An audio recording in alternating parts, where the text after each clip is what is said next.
The most rewarding thing about what I do is the people that I get to meet, the people that I get to share this with. You just meet so many interesting people and you see how much it changes their lives and affects people's lives in a positive way. That's what I love.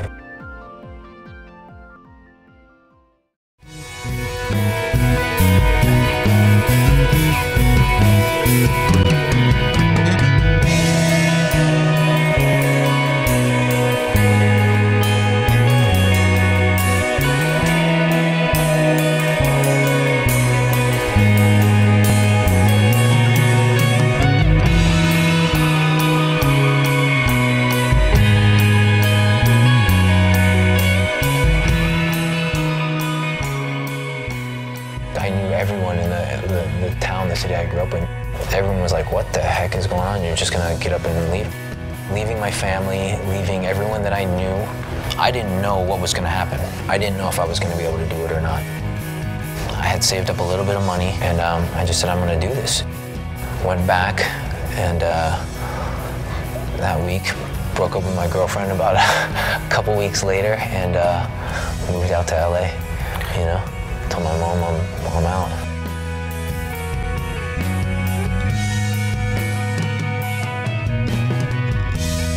Training under Hicks and Gracie was an amazing experience.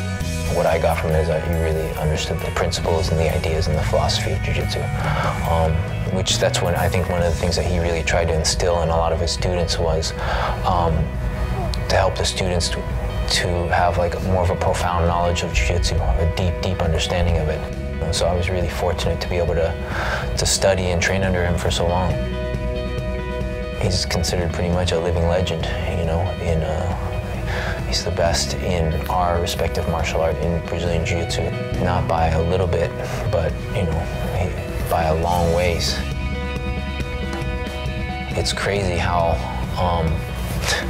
humbling it is when you first start training Jiu-Jitsu, because you have guys that are half your size or guys you think, oh, I could probably take this guy, or guys that don't even look in shape, guys that are skinny. I was a strong, tough kid already, but to have guys just play with me like I was nothing, I feel like, gosh, at any time this guy wants, he can end it. He can, you know, do what he wants to me. Some people are frustrated by that and some people are motivated. I was like, I've got to learn this. This is what I want to do. I was fortunate to receive my black belt, I think, under the highest standards out there.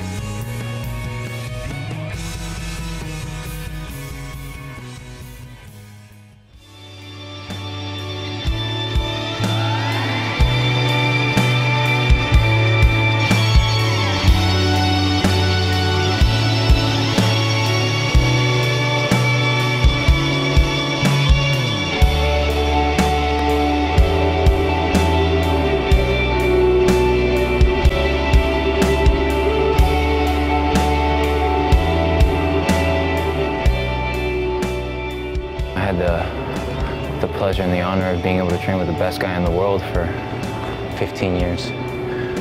I don't think there's too many people that have had put in the time with Hickson that, you know, that I have. Hickson always used to say, invincible. It doesn't mean that you can beat everyone, but it means that you can't be beaten, which is a really, really cool way of looking at it.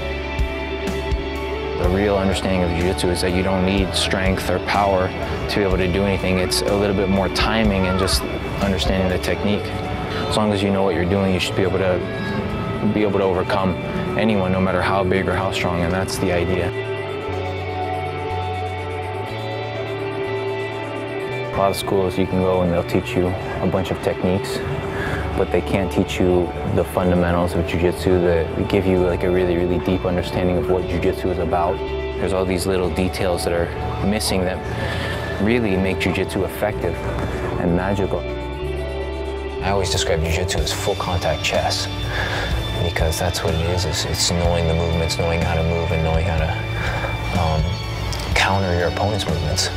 You know, when you get really, really high level at Jiu-Jitsu, everything your opponent does, even if it's the right thing, you can make it into a mistake.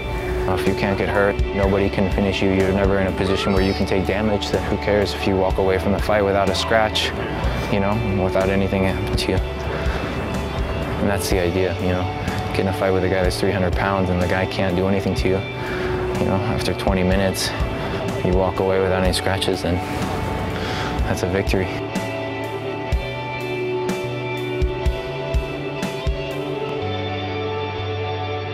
It's a very, very humbling martial art. People always have egos, and that's very, very destructive.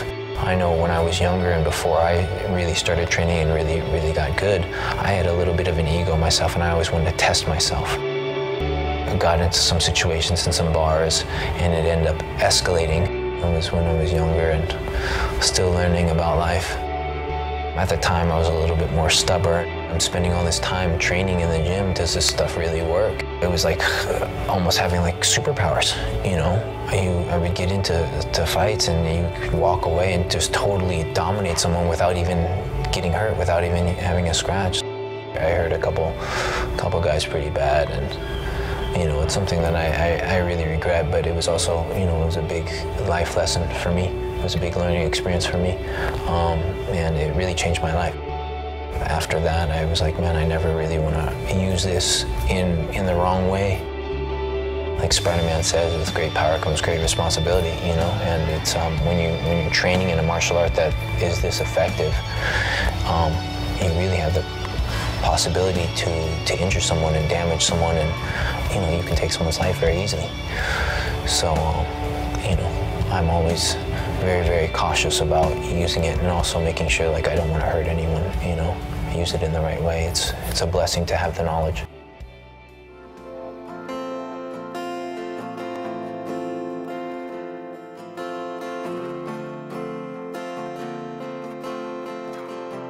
I came from a little bit of a scientific background. Every time I would train, I would always try to break down jiu-jitsu and ask, okay, what's going on here? What position am I in? What's he doing to stop me?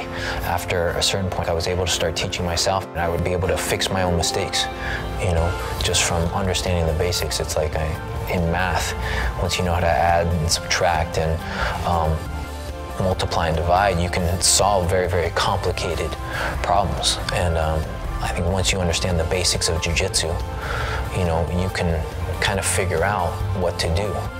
That's one of the things I always try to teach to my students.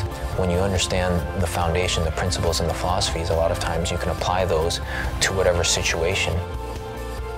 I love to teach, and I love to pass on the knowledge and share what I've learned. And I see how much it changes people and how much it benefits people. It'd be a shame if it, you know, it didn't get passed on. I just loved training. It's never something I did with an end goal in mind, like this is what I want to do. Like, I did it because I loved it. I learned so much in life through being an instructor, being a teacher, and just doing jiu-jitsu itself. Yeah, in a way, for me, it is spiritual, because I think when you say spiritual, it's helped me to become a better person. You know, which I think, like in a spiritual sense, that's what all spirituality tries to do, is try to help teach people to become a better human being. So it's definitely helped me to become a better human being. But yeah.